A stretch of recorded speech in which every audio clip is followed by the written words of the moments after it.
Catecismo de São Pio X, nós estamos no sacramento e terminamos na última vez o batismo e agora nós vamos tratar do sacramento da confirmação, da crisma. Há poucas semanas, 2 ou 3 semanas, Monsenhor Fó concedeu aqui, fez a crisma aqui de várias pessoas, né? E é oportuno então a gente tratar desse sacramento da confirmação. Pergunta de número 575, que é o sacramento. Definição. O sacramento da confirmação. A confirmação, ou crisma, são esses dois nomes, é um sacramento que nos dá o Espírito Santo. Primeira coisa. Primeira definição.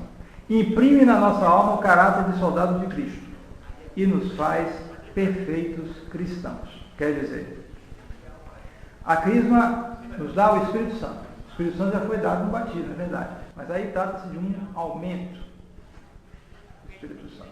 Ele se dá o Espírito Santo de uma maneira bem específica. Depois, imprime em nossa alma o caráter. Um caráter. Nós já explicamos isso, né? Com relação ao batismo, né? Caráter é aquilo que imprime a marca. Essa marca ainda é leve, é uma marca espiritual, que não sai nunca. Ele pode ir para o lugar que for, ele tem aquela marca. Uma marca espiritual. Isso vai aparecer mais claramente quando ele morrer, né? Essa marca espiritual. E são 3 os sacramentos que imprimem caráter. O batismo, a confirmação e a ordem. A ordem. Então, o batizado tem uma marca de batizado. O confirmado também tem essa marca. E aquele que é padre nunca deixa de ser padre. Por isso a gente não deve dizer, não é mais padre, ex-padre, não. Deixou o sacerdócio. Certo? Deixou o sacerdócio. Porque é outra coisa. Não é católico. Bom, aí é diferente. É um tanto diferente. Mas ele tem a marca, ele é batizado. Não é católico, mas ele é batizado. Um protestante, por exemplo, ele nasceu numa seita, foi batizado lá na seita, o batismo é válido, ele é batizado. Certo? Aí é a mesma coisa. Agora, o padre, então, mesmo que ele deixe as funções dele, ele não deixa de ser padre. Imprime caráter. Por isso não pode ser renovado. A crisma que se dá aqui por questões, por condicional, nós veremos depois, por causa dos problemas que afetaram o sacramento com as reformas dos sacramentos feitas depois do Concílio Vaticano II. De que maneira o sacramento da confirmação nos faz perfeitos cristãos? Que é justamente o terceiro elemento da definição. Né? A confirmação nos faz perfeitos cristãos, confirmando-nos na fé e aperfeiçoando em nós as outras virtudes e os dons recebidos no Santo Batismo. E é por isso que se chama confirmação. Quer dizer, na confirmação, há uma confirmação da fé e um aperfeiçoamento dos dons recebidos no batismo. Porque já no batismo nós recebemos o organismo sobrenatural completo. Só que ele precisa normalmente ser reforçado. Esse reforço se dá justamente com o sacramento da confirmação.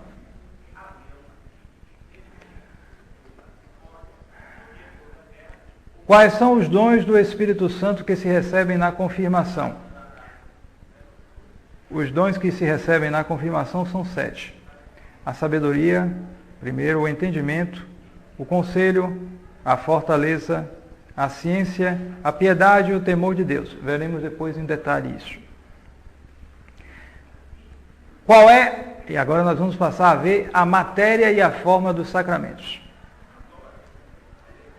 Qual é a matéria deste sacramento? A matéria deste sacramento, além da imposição das mãos do bispo, é a unção feita na fronte da pessoa batizada com o santo crisma. Por isso este sacramento se chama também crisma, que significa unção. Que é o santo crisma? O santo crisma é óleo de oliveira misturado com bálsamo e consagrado pelo bispo na quinta-feira santa. Que significam o óleo e o bálsamo neste sacramento? Neste sacramento, o óleo que se derrama e fortalece significa a abundância da graça que se difunde na alma do cristão para o confirmar na fé. E o bálsamo, que é aromático e preserva da corrupção, significa que o cristão fortificado por esta graça é capaz de difundir o bom aroma das virtudes cristãs e de preservar-se da corrupção dos vícios. Qual é a forma do sacramento da confirmação? A forma atual do sacramento da confirmação é esta. E aqui há essa edição aqui não está boa, porque ela cita a fórmula atual que não é boa, é dúbia. A fórmula que não é atual, a fórmula da reforma litúrgica, que não é boa. E daí é um dos elementos da dúvida a respeito desse sacramento, né? A fórmula do sacramento da confirmação é: eu te assinalo com o sinal da cruz e te confirmo com o crisma da salvação, em nome do Pai e do Filho e do Espírito Santo. Amém. Então, essa é a fórmula certa. A fórmula da reforma é assim: recebe o sinal do dom do Espírito Santo. Pronto. Pronto, só isso. É verdade que, bom, vamos por partes. Primeiro, a questão da matéria do sacramento, porque também é um motivo de dúvida. É um motivo de dúvida também.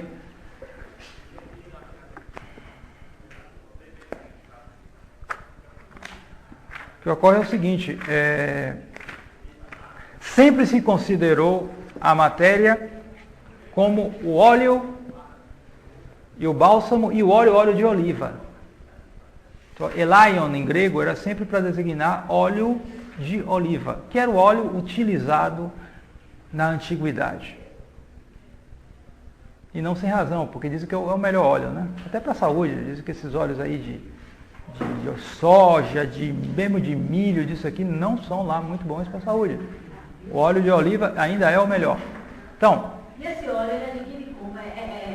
Da azeitona, ora, azeitona. Você pega a azeitona ou faz a pressão nela, que é o melhor óleo, é esse. Sim, né? Estou dizendo, compra-se em qualquer lugar ou tem onde se faz? Não, em geral para o óleo da igreja, que se usa na igreja, eu acho que o óleo deve ser comprado óleo de oliva. Agora, se mistura com bálsamo. Aí o bálsamo aí tem toda uma fórmula aí, não sei como é. Certo? Uma fórmula de substâncias aromáticas que se mistura com esse óleo de oliva. Ora, depois do concílio, com as reformas litúrgicas, se aceitou a utilização de outros óleos. Então pode ter aí unção com óleo de soja, aí, óleo de milho. Ora,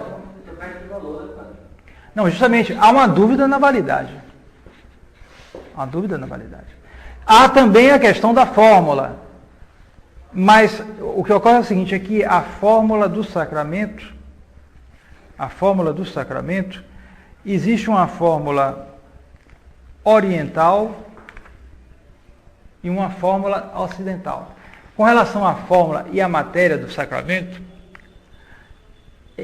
houve muita oscilação na história com relação à matéria e à forma desse sacramento. Porque sempre uns dizem que é só a imposição das mãos. Outros dizem que é só a unção do óleo. Outros dizem que são as duas coisas, a imposição das mãos e a unção do óleo. Nos Atos dos Apóstolos, onde a gente tem justamente as provas da existência desse sacramento, se fala só na imposição das mãos. Mas isso não quer dizer que não houvesse também a unção. Estão entendendo?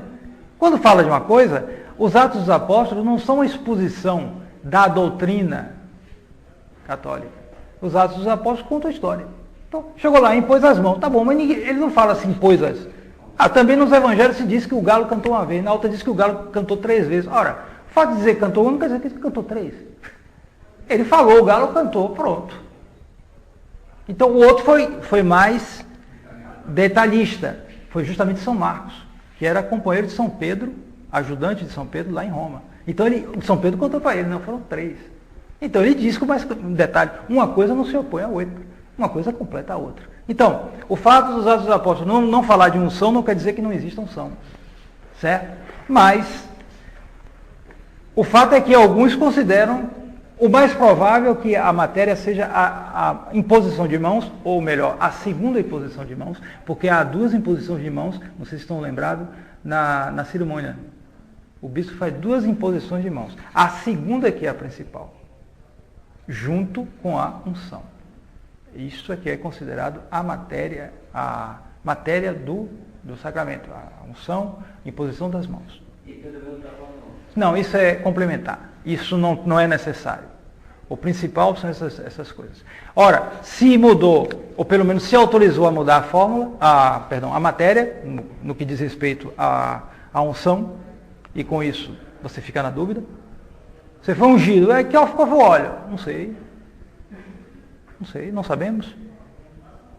Eu, quando fui crismado lá no Antônio Vieira, né, Dom Avelar Brandão Vilela, então, eu estou lá, não sabia, não sei, será que ele utilizou? Provavelmente sim, ele era mais conservador para essas coisas, mas não sei.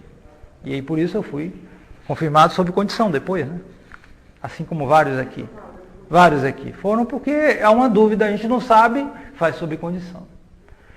E agora, a fórmula também, eles mudaram, mas a fórmula parece mais com a fórmula oriental. O problema me parece menor do lado da fórmula, mas também há um problema também aí. Entendeu? Quanto que é a forma do sacramento, né? Que foi mudado, antes era bem claro, depois mudou para recebe o sinal do dom do Espírito Santo.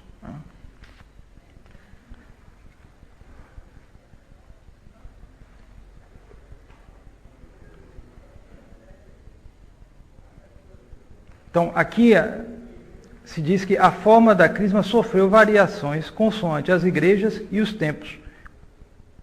A forma atualmente em uso na igreja romana é a seguinte: Signo crucis et confirmo te crisma te salutis in nomine Patris et Filii et Spiritus Sancti. Certo? É a fórmula atual. Mas na igreja oriental existe uma outra fórmula. Então, logo, não é uma fórmula fixa. Contanto que se observe a essência, que se fale das coisas principais, não é uma coisa fixa, absolutamente. Pode haver uma mudança aqui e ali. Agora, a fórmula realmente que se tomou depois do Vaticano II é uma coisa, não é tão clara quanto antes. Sempre aquele prurido de mudança, né? Ora, se é mais preciso, usa a mais precisa. Não, faz uma coisa diferente, fica parecida com a oriental e nisso a coisa fica vaga. Né? E quanto ao... Sim. Muda a intenção também? Não, a intenção, sim. A intenção, fazer aquilo que a igreja quer fazer, como já expliquei várias vezes, para que não fiquem apreensivos com a intenção de quem está fazendo a intenção é manifestada, sobretudo, pelo rito. Daí o problema dos sacramentos é, sobretudo, o problema dos ritos. Aquele que confere não é tanto problema. Sobretudo no caso do batismo, onde até um herege pode batizar. Um herege, um pagão pode batizar. Contanto que diga a fórmula certa. Se ele diz a fórmula certa, é porque ele está fazendo uma coisa séria. Mesmo que ele não acredite, ele não está fazendo uma encenação, ele está fazendo algo segundo a intenção da igreja, certo? Então, se você muda a fórmula, aí surge a dúvida, certo? Daí o problema famoso das ordenações anglicanas no século XIX. Você sabe que existe a igreja anglicana, que é uma igreja muito parecida com a católica lá na Inglaterra. E que tem aqui, por aqui um pouco também, porque os descendentes da Inglaterra muito poderosa, espalhou a religião dela aqui e ali, né? O papa dela é a rainha, né? que manda na igreja lá, né? E que é para tudo pessoal ligado à maçonaria, tudo lá. Então, eu não sei se a rainha mesmo mas o príncipe que casou com ela. A rainha, bem velhinha. Eu acho que ele é maçom. E tem vários ali. Então, enfim, os anglicanos surgiu como um cisma. Não surgiu como heresia. Então, houve uma dúvida se os padres dele eram padres, se os bispos deles eram padres ou não. Durante séculos veio essa dúvida. São padres, são bispos, etc. Por quê? Porque entrou a heresia. E eles começaram a alterar a forma do sacramento, o rito. Entendeu? Então, pessoal, será que é válido? Não é válido? Leão XIII definiu no século XIX. Não são válidos. Portanto, os padres da igreja anglicana, os bispos da igreja anglicana, não são padres nem bispos. Enquanto que os padres e bispos da igreja ortodoxa, russa, grega, cismáticos, são padres e são bispos. Mas os da igreja anglicana não. Por quê? Porque eles mudaram o rito. Os de lá não mudaram. Os de cá mudaram. Aí pronto. Então o que decidiu, entendeu o que eu quero dizer? É a mudança do rito. Não é esse sujeito, ele crê agora nisso, crê. Ora, meu Deus, você vai ficar num beco sem saída. Você vai entrar na cabeça dele para saber? Mas o rito manifesta. Inclusive os russos também Mantiveram. Os padres lá são padres, os bispos são bispos. Eles são cismáticos. Mas não são, mas as ordenações deles são válidas. Enquanto que as dos anglicanos não são válidas. Não são válidas. E você vê aí o Papa tomando benção aí de arcebispo de Canterbury. Nada, ele não é bispo, não é nada. Ele é abençoando o povo. Paulo VI vai fazer isso. Não é só o Francisco, não. Paulo VI já fazia. Então, com essa alteração dupla, o sacramento da confirmação se tornou algo dúbio. Por isso é que nós aqui no ambiente da tradição, nós fazemos a confirmação subcondiciona. Há uma dúvida, não se diz que é absolutamente inválido. Há uma dúvida, a gente não sabe, então, se faz isso. Paciência, o problema é deles, eles alteraram as coisas, pode fazer. A gente procura por remendo, melhorar, pode fazer. Foi a reforma que eles fizeram nos sacramentos. Quanto o Pax Tecum, né, aquela bofetadazinha, que alguns exageram, alguns dão mais forte. Então, isso aí é uma reminiscência, parece militar. Porque na Idade Média havia aquelas iniciações de cavaleiro. Cavaleiro, escudeiro, etc. Havia todos aqueles graus, né? Porque na Idade Média a sociedade era bem dividida. Havia aqueles que trabalhavam, aqueles que lutavam e aqueles que rezavam. Os que rezavam eram os monges, padres, etc. o clero. Os que trabalhavam eram geralmente os agricultores, porque não tinha tanta indústria na época. Comércio, tudo isso era uma coisa bem restrita. Até a propaganda era proibida. Até a propaganda, fazer propaganda de produtos, porque eles achavam que era um negócio meio... terminava em exploração. E tinham razão, né? Então, hoje a gente vê o resultado disso. Como se transforma o ser humano em bicho, exposição sobretudo com a mulher, né? Para vender o produto. Então, eles proibiam a propaganda naquele tempo. Então, os que trabalhavam sobretudo a terra, porque era uma sociedade agrícola, eram os que trabalhavam. Havia também os que eram guerreiros. Porque muitos dos que mandavam naquela época, embora fossem pessoas às vezes até muito bárbaras, mas eles iam à guerra. Um rei ia à guerra. Ele não ficava aqui mandando o pessoal ir para a guerra e ele lá, tal, ele ia à guerra. Morria na guerra. Morria na guerra. São Luís morreu como? Morreu de peste em uma das cruzadas. Ele foi a 2 cruzadas. A primeira ele não conseguiu, ainda voltou. Olha que naquela época, você fazer uma viagem para o Oriente, com o exército, com tudo, naquela época, não era brincadeira. Mas eles iam, ele dava um exemplo, ele não ficava lá fazendo discurso, tal, defendendo democracia, não sei o quê, contra os radicais, e mandando lá o pessoal, manda avião, que você não vê nenhum avião, cai aqueles mísseis, aquelas bombas, tudo. Uma guerra completamente. Não, naquela época não, eles brigavam. É uma questão de honra. Havia casos da mulher mandar debaixo de tapa o marido lá, seu covarde, medroso, está com medo de ir, vai lá, para ele ir, porque tinha que ser homem, ou seja, tinha que ir lá lutar. Então, havia esse processo, havia todo um ritual para a iniciação do cavaleiro. Então, nesse ritual, havia a bofetada, que dizem que era um cachação mesmo, batia, você caía catando dica. Para ele já aprender logo a brigar, né? Então, dava nele que ele saía. Ô, padre Joaquim, agora, mas lá, deu uma aula sobre as cruzadas. Tá certo, vamos ver lá adiante. Então, eles, justamente, qual é o significado? Porque aquele que é confirmado se torna soldado de Cristo. Ele vai lutar pela salvação dele, pela salvação dos que são próximos dele. Alguém que é um pai de família, não decline a sua responsabilidade de procurar a salvação dos seus filhos. Não teve os filhos? Tem responsabilidade sobre eles. Não vai cuidar da escola, isso, aquilo, e a salvação, que é mais ainda.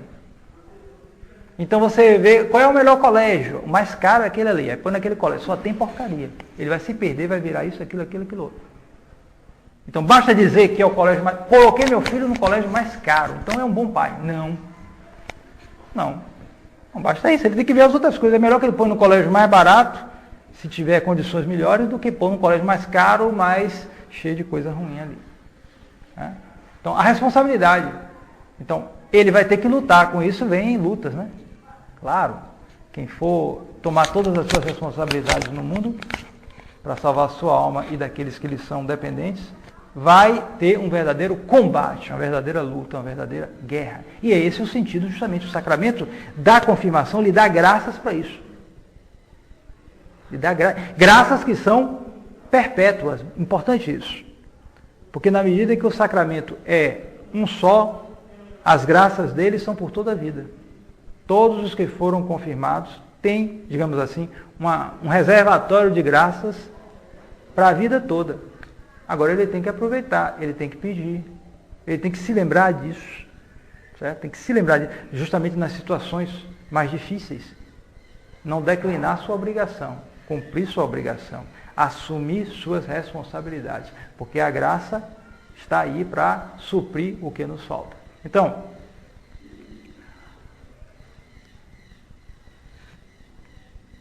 quem é o ministro do sacramento da confirmação?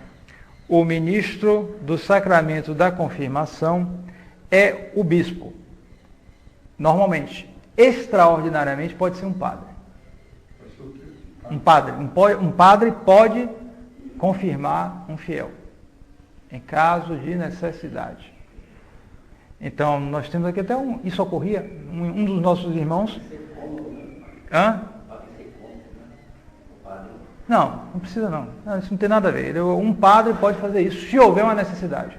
E antigamente havia mais isso, e nós temos um irmão aqui que foi crismado logo depois de nascido. Depois de batizado foi crismado. Porque era no interior, aí parece que foi um padre, não foi um bispo não me falha a memória. Ele foi por um padre, mas porque o padre tinha a permissão devido à situação. Aqueles tempos no sertão aí, lá longe, era uma dificuldade para você. Então, às vezes, ele era a pessoa batizada e crismava. Tinha permissão para isso. Isso é possível. Não é o normal, mas há permissão para isso. Então, o ministro ordinário é o bispo, mas em certos casos, um padre pode crismar. Pode, então, deve ser mais necessário. Pode, às vezes é necessário. Com que cerimônias administra o bispo a confirmação? Para administrar o sacramento, primeiro estende as mãos, né, sobre os que estão, em seguida faz uma unção em forma de cruz, com o santo crisma, na frente de cada um, dizendo as palavras da forma. Depois, com a mão direita, dá uma leve bofetada na face do crismado, dizendo, a paz seja convosco. E no fim, abençoa solenemente todos os crismados. Por que se faz a unção na fronte? Se faz a unção na fronte, onde aparecem os sinais de temor e vergonha, todo mundo sabe, né? A face é a parte mais nobre do ser humano. É onde mostra mais quem é a pessoa. Vocês conhecem a história de Leonardo da Vinci? Quem conhece? A história de Leonardo da Vinci, você conhece? Que foi pintar a Santa Ceia. Dizem que é verdade isso, não sei. Foi pintar a Santa Ceia.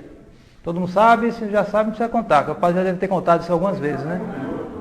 Ele foi pintar a Santa Ceia. E era uma obra enorme, naquela época passavam anos fazendo aquelas obras. Né? Então ele fazia um pedacinho, faltava, fazia outro, fazia outro. Então ele foi pintar os diversos apóstolos, né, na Santa Ceia. Né? Então quando pintou, quando ele ia pintar São João Evangelista, que era o mais jovem, o mais puro de todos, com um ar de anjo, ele procurou um rapaz que tivesse assim, um ar de anjo, assim, para ser o modelo, para ele pintar olhando assim. Então ele achou um rapazinho de muito boa aparência e com ar assim de anjo, de pessoa muito virtuosa. Ele olhou assim, olha, vou pintar você, colocar como São João Evangelista, tá bom? Ele, tá bom. E ele pintou. Então. Aí terminou aquela parte do trabalho, voltou para os outros trabalhos que ele tinha, né? Então, anos depois, ele foi pintando, agora eu vou pintar Judas. Aí o Judas, justamente o rosto, tinha que, como era um criminoso, alguém que fazia o mal, que traiu o nosso Senhor, vou pegar um sujeito bem daqueles, que basta olhar para ficar com medo, e vou pintar. Aí, onde é que eu vou? Eu vou nas prisões, nas penitenciárias, lá onde está o gente ruim, está lá, né? Em geral, né? Então vou lá. Aí ele foi numa prisão procurar. Aí achou um lá, rapaz, mal encarado o sujeito. Olha, é esse aí que eu vou pintar. Aí começou, você quer ser meu modelo para eu pintar? Posso, sem problema não. Quando ele estava pintando, aí o preso, o criminoso, disse a ele, olha, você está me pintando agora como Judas, né? Mas você sabe quem é esse que está aí, São João Evangelista? Sou eu. Porque ele, de rapazinho, de bons costumes, acabou desandando, entrou numa vida ruim, acabou virando marginal, foi preso, etc. E aquilo mostrava no rosto dele. De um rosto de anjo se transformou num rosto de criminoso. Então o rosto é onde aparece. Sobretudo as pessoas mais brancas, todo mundo sabe, né? Tem uns que qualquer coisa fica vermelho, né? Que nem um pimentão. As pessoas mais brancas, sobretudo, tem isso, né? Aí mostra logo a emoção. Ah, fulano, ele se trai, né? Se ele tem alguma emoção, fulano, é porque ele ficou vermelho. Trai logo. Mas não só a cor da pele, mas também as feições. Você manifesta logo isso. Então, o sinal é feito na fronte. Porque é ali que aparecem os sinais de temor e de vergonha, a fim de que o crismado entenda que não deve envergonhar-se do nome e da profissão de cristão, nem ter medo dos inimigos da fé. Então, o sacramento da crisma é especialmente destinado a combater o respeito humano. Você pode tirar a conclusão, né? O respeito humano. Ele é especialmente, ele foi feito, um dos objetivos é esse, só não ter medo de confessar a sua fé. Porque se dá uma leve bofetada na face do crismado? Justamente para que saiba que deve estar pronto a sofrer todas as afrontas e penas pela fé e amor de Jesus Cristo. Devem todos procurar receber o sacramento da confirmação? Sim, todos devem procurar e fazer com que os seus subordinados o recebam. Em que idade é conveniente receber o sacramento? A idade é a partir dos 7 anos. Bom, pode receber, a partir do uso da razão, ele pode receber, porque justamente costumam aparecer as primeiras tentações. E já se pode conhecer bastante a graça deste sacramento e conservar-se a lembrança de tê-lo recebido, porque na confirmação justamente é como se fosse, ele recebeu o batismo, ele era menininho, não tinha noção. Então agora na confirmação ele vai lembrar, olha, eu sou soldado do Nosso Senhor, eu fui batizado, agora eu sou confirmado. Então agora eu vou enfrentar a vida, porque eu já estou começando a perceber o que é certo e o que é errado.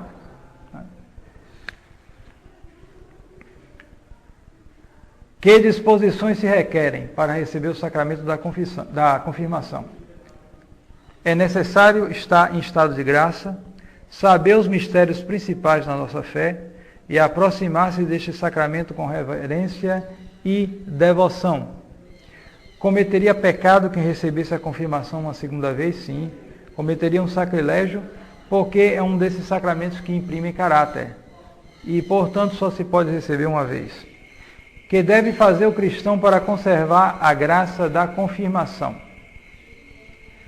Para conservar a graça da confirmação, o cristão deve orar frequentemente, fazer boas obras e viver segundo a lei de Jesus Cristo, sem respeito humano. Veja como se insiste nesse aspecto de não se deixar levar pelo respeito humano.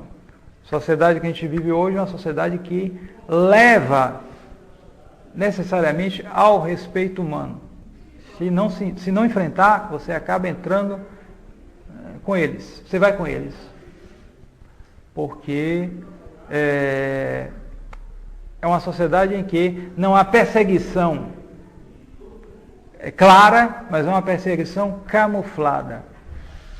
É uma sociedade que manteve aparências de cristianismo, mas cujo espírito foi esvaziado. Então as pessoas, muitas delas são batizadas, pelo menos a maioria ainda é batizada, aqui no Brasil. Na França já não é, a maioria não é batizada já, sabia? Na França. E sabe quando isso mudou? No ano 2000. O novo milênio, mudou na França exatamente, a maioria já não é batizada. Sem falar nos muçulmanos, né? Mas aqui ainda é a maioria batizada. mas são pessoas que são batizados, mas não vivem como batizados. Aqui não tem nenhuma significação. Quando chega a idade, ele entra na vida, como o povo diz, ou seja, entra na vida de pecado, na vida errada. Então, aquele que procura resistir, ele fica no meio hostil. No meio hostil.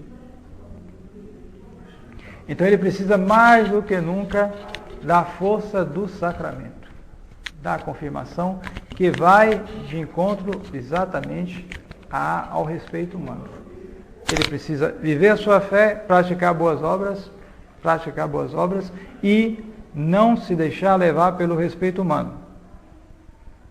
Porque na confirmação há padrinhos e madrinhas, para que estes, com as palavras e com os exemplos, orientem o crismando no caminho da salvação e o auxiliem nos combates espirituais. Sempre isso, né?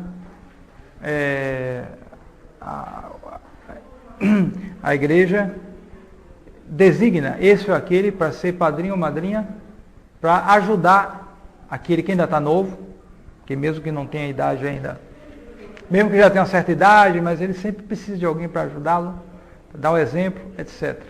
Então, coloca um padrinho ou uma madrinha também para o sacramento do crisma. Contrai algum parentesco com o crismado, o padrinho de crisma? Sim, o padrinho de crisma contrai parentesco espiritual como para o batismo. Só que este parentesco não é impedimento para o matrimônio. Porque no caso do batismo há um impedimento. Aquele que é padrinho não pode casar. Mas no caso desses não há problema nenhum, não impede nada. Agora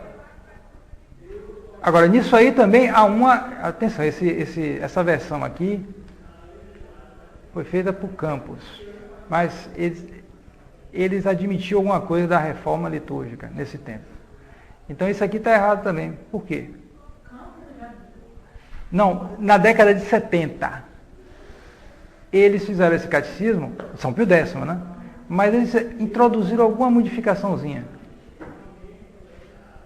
E justamente uma das modificações do sacramento da crisma foi admitir que um padrinho pudesse ser de sexo diferente do que é crismado.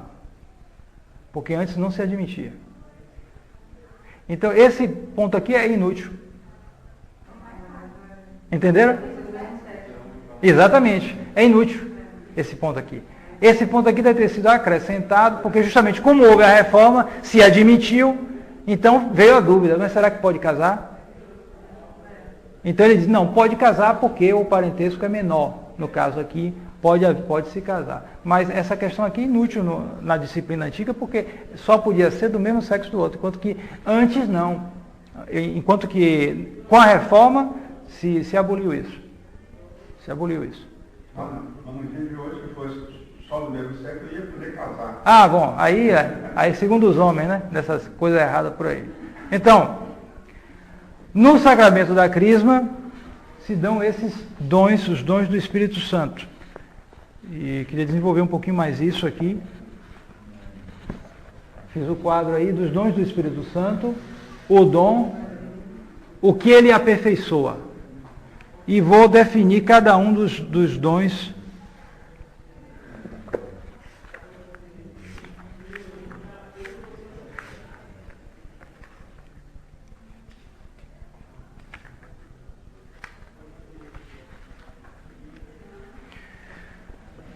Primeiro, a diferença fundamental entre os dons e as virtudes, porque o pessoal fica na dúvida, existe a virtude, existe o dom. Esse aqui é o dom. Aperfeiçoa o quê? Uma virtude. Então, qual é a diferença entre o dom e uma virtude?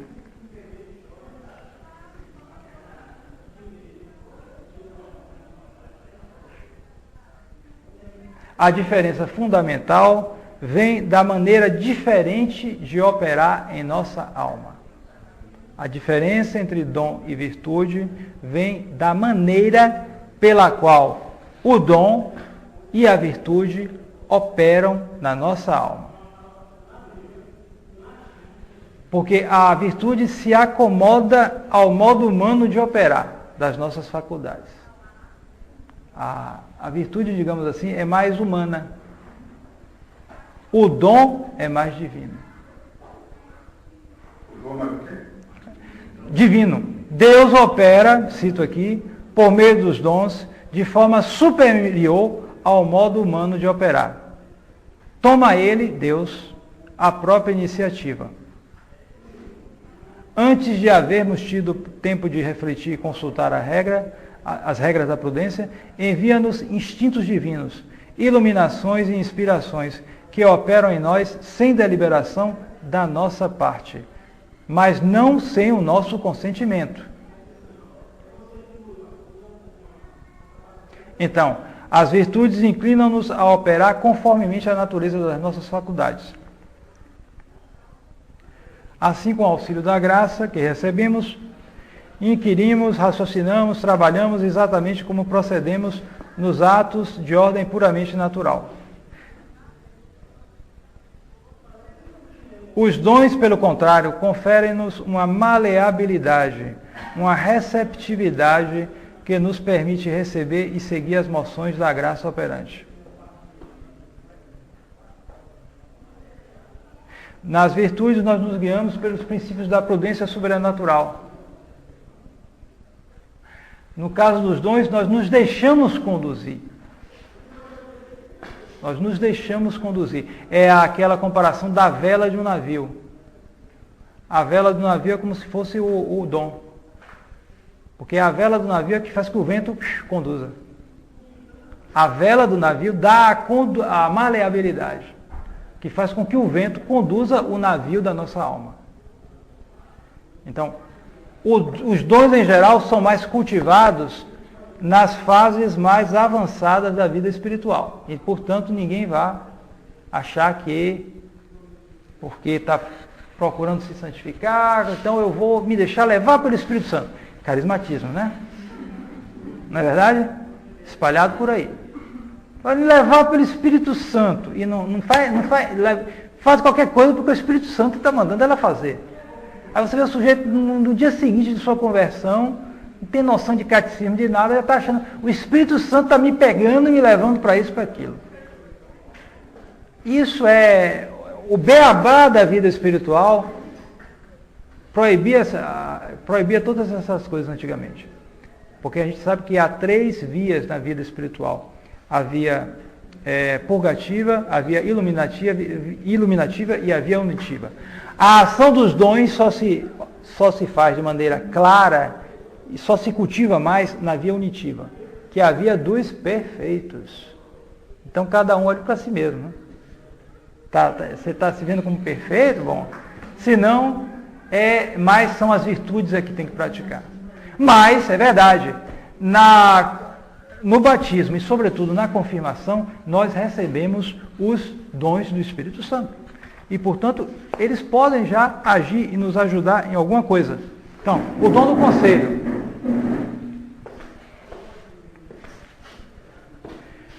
O dom do conselho faz-nos julgar pronta e seguramente, por uma espécie de intuição sobrenatural, o que convém fazer, sobretudo nos casos difíceis.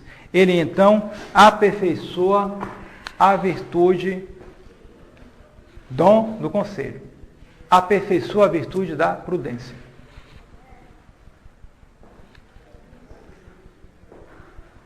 A definição da virtude da prudência recta ratio agibilium, a razão reta das coisas que nós fazemos.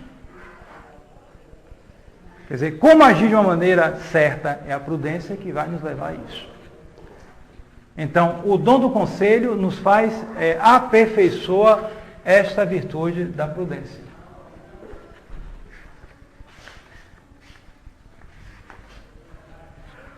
O dom da piedade produz em nossos corações uma afeição filial para com Deus e uma terna devoção para com as pessoas ou coisas divinas, para nos fazer cumprir com santo fervor os nossos deveres religiosos. Portanto, O dom da piedade aperfeiçoa a virtude da religião.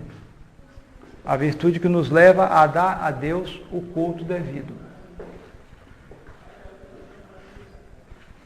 Depois,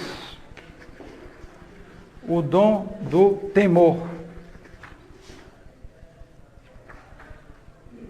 Perdão, o dom da fortaleza. Primeiro vamos ver aqui o da fortaleza, depois o temor. O dom da fortaleza dá à vontade um impulso e uma energia que lhe permite fazer ou sofrer alegre e intrepidamente grandes coisas, a despeito de todos os obstáculos. Ele fortalece a virtude do mesmo nome, virtude da fortaleza. Essa virtude é justamente ela está conexa bem com o sacramento da confirmação, porque é ela que nos leva a empreender coisas difíceis e, portanto, a combater, por exemplo, o respeito humano. Aquele que se deixa levar pelo respeito humano, falta nele uma grande dose de fortaleza, ele é fraco. O dom do temor.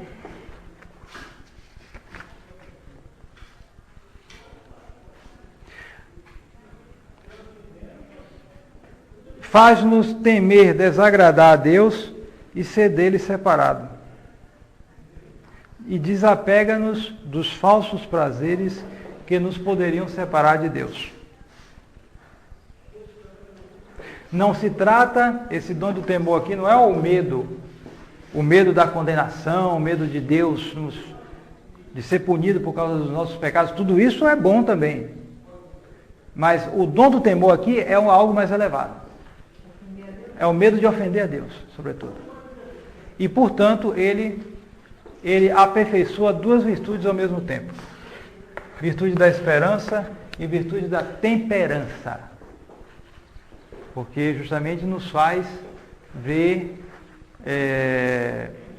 o quão falsos são os prazeres do mundo, que nos pode levar a desviar, a perder o gosto das coisas de Deus, como tão frequentemente acontece.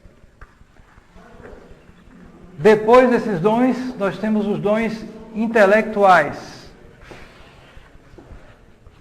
Esses três dons aqui são intelectuais. Primeiro, o dom da ciência.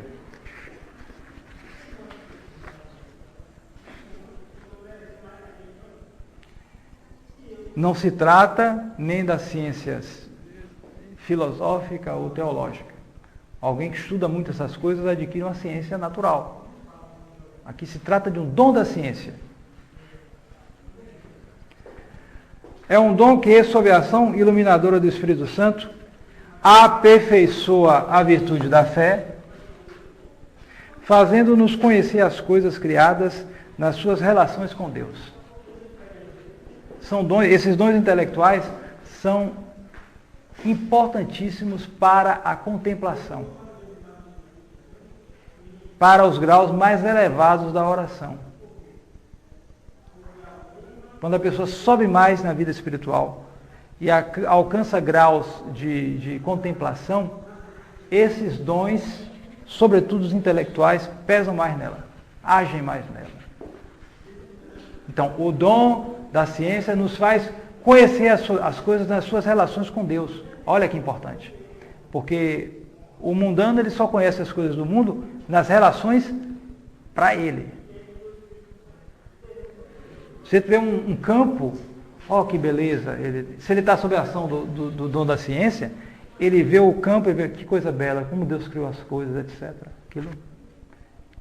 Você vai olhar aqui, rapaz, isso aqui vale quanto? Rapaz, isso aqui vai valorizar, rapaz. Tem uma estrada passando ali, rapaz. Vai virar. Está valendo 500, 600 mil aí. A estrada que está construindo vai passar para 2 milhões aí. Para comprar isso agora. O que é o dom disso aqui? Não é o dom da ciência, né?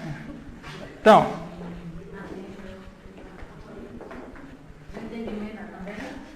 o entendimento justamente é outro dom que também aperfeiçoa a fé, mas só que é de uma maneira diferente. A diferença é a seguinte, porque o dom do entendimento, ele é mais amplo do que o da ciência. Ele é ainda mais elevado. Em que sentido? Porque o dom da ciência nos faz contemplar as coisas criadas, enquanto que o entendimento se estende também a todas as verdades reveladas. É o dom dos grandes teólogos. Dos grandes teólogos. Dos teólogos que, além de ter uma cabeça muito boa e de ter uma ciência teológica muito boa, também tinham uma vida espiritual muito elevada, como São Tomás de Aquino. Ele tinha um altíssimo grau o dom do entendimento. Esse dom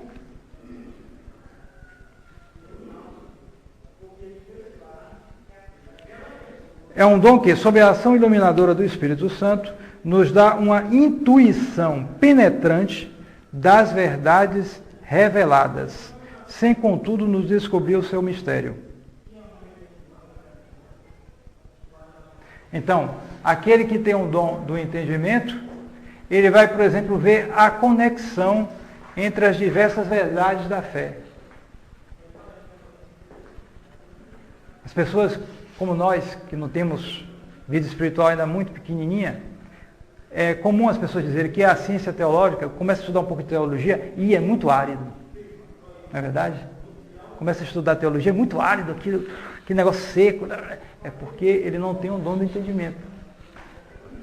É o dom do entendimento que faz ver as conexões, vai ver mais profundo aquilo e começa a se entusiasmar com aquilo. Aí desenvolve. É o que faz. É por tentar ler assunto teológico, não entende nada. Existe aí também falta de ciência filosófica e teológica, tem que saber alguns conceitos para entrar naquilo, mas, justamente, a pessoa que desenvolve muito isso, esse dom do entendimento, aquilo pode se tornar até a leitura espiritual dela. Ela se deleita com aquilo, porque aquilo leva ela, vai percebendo melhor aquelas verdades, a conexão entre as verdades, vai seguindo o itinerário de São Tomás de Aquino. Sendo que São Tomás foi muito mais adiante, né? Se sabe que São Tomás de Aquino, perto de morrer, ele teve uma visão tão elevada espiritual, que ele queria destruir a Suma Teológica. Ele queria mesmo, não é brincadeira não. E o pessoal não deixou, mas por que você está querendo isso? Mas isso é palha, não tem valor nenhum. De tal modo ele tinha tido revelações pouco antes de morrer. Ele teve revelações tão altas que ele achou que aquilo não tinha valor. Felizmente ele não pôde destruir, né? Então, finalmente o dom da sabedoria. É também um dom intelectual, mas ele é um dos dons mais elevados, esse dom da sabedoria. É um dom que aperfeiçoa a virtude da caridade. Curioso, né? É um dom intelectual, mas aperfeiçoa a virtude da caridade, não da fé. Em que sentido? Aperfeiçoa a virtude da caridade e reside juntamente na inteligência e na vontade, porque nos difunde na alma luz e amor também. É, pois, considerado com razão o mais perfeito dos dons, como aquele em que se resumem todos os outros, do mesmo modo que a caridade encerra todas as virtudes. São Bernardo chama o conhecimento saboroso das coisas divinas.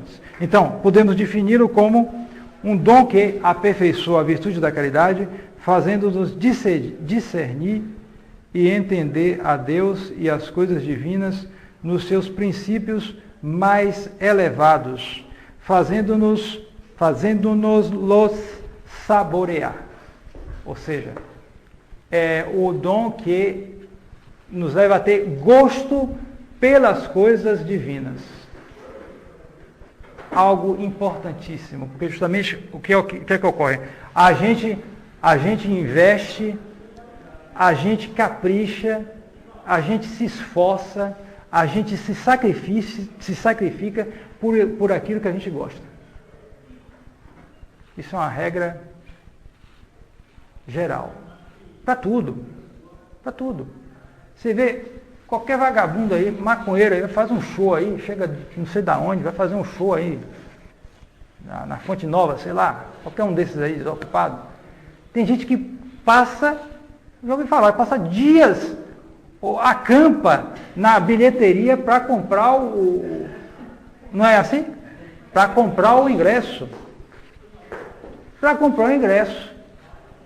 Passa frio, fome, calor, isso, aquilo, outro. E ainda vai. E se fosse para receber o ingresso de graça, mas não, ele ainda vai dispensar uma dinheirama ali, que é caríssimo aqueles ingressos. Talvez até compre no câmbio. É chilique, pai, fica maltratando ele dali, que não quer mais fazer o show, abandona eles lá. E compra no câmbio negro aquele ingresso, que eu não sei, paga não sei quantos, para ver o sujeito aí. O que é que ele tem? Ele gosta, ele ama. Tem um cara agora que foi o maior que eu já vi, em São Paulo, ano passado, veio uma cantora de rock famosa, tem um mundo de gente, ele barraca, acampou na porta da bilheteria, um mês antes, foi dormindo ali. Um mês, não é um dia, não. Aí apareceu o filmado. Bom, primeiro, desocupado e não vê desocupado, porque passar um mês parado, bom, aí deve ser filho de papai, ganha dinheiro à toa e não é possível, né? Mas, justamente, eles amam, não se pode negar isso. E veja a diferença dos que procuram seguir a Nosso Senhor. Eita, cada coisa. A estrada hoje deve estar chovido até para chegar ali. Vai atolar o carro, não vai dar certo. Não. Sabe o que é que o meu carro é muito baixinho, não dá. Eu sei o caso de uma pessoa que tinha um carro muito baixinho, o carro era baixinho, não podia vir e tal. Ah, tá bom. Aí eu vou comprar, aí comprou um carrão lá, desses altos, né? Carrão mesmo. Agora parece que você está com pena, o carrão daquele, não pode para cá. O que no fundo, não ama. No fundo é isso. Então o dom da sabedoria, ele reside na inteligência e na vontade, mas ele aperfeiçoa sobretudo a caridade, porque nos leva a gostar das coisas divinas. Então é um impulso precioso para nos levar a seguir as coisas de Nosso Senhor. Então,